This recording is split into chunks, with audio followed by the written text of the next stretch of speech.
And then I heard the cries, but not the cry of an individual and not the cry of a grown adult, but I heard the cry of 4 teenagers. These teenagers were crying out for mercy. They were crying out for God's mercy, and I had to answer. I had to attend to their needs. You see, these 4 young people, they weren't equipped for what they were encountering. They weren't equipped for what society was forcing down them, forcing them to accept as a lifestyle. You see, society was trying to show them how they needed to live. All they wanted to do was live for God.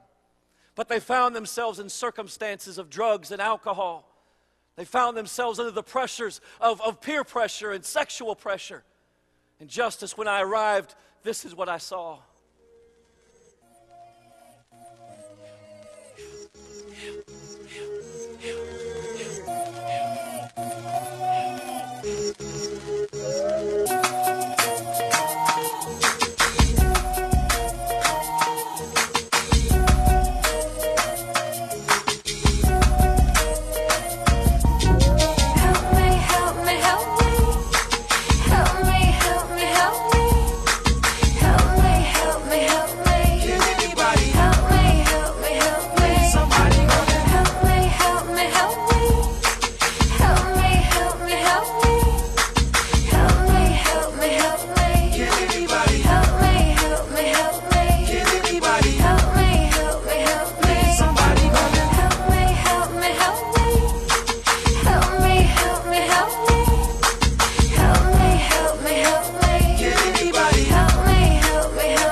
Of the desperate, the cries are heard. Too ashamed to express it, so it's said without words, but illustrated in the actions and emotions disturbed. Self-destructive satisfaction and addiction emerge.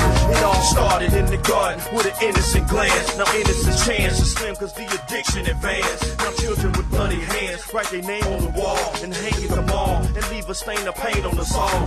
So I sacrifice and bear the crucifixion involved, and pray this music makes a difference for the tainted and flawed. Erase the pain and leave them blameless when they stand before God. Cause I can never stand by doing nothing while souls cry. Help me, help me, help me. Help me, help me, help me.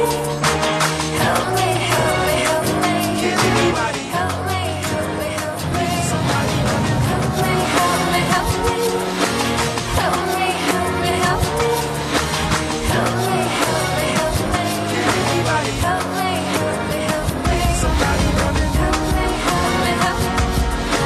Help me, help me, help me.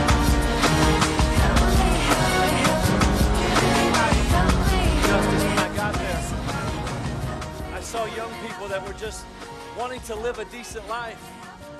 They just wanted to go through life without having the pressures to perform a certain way or be a certain way. They just wanted to be who God created them to be.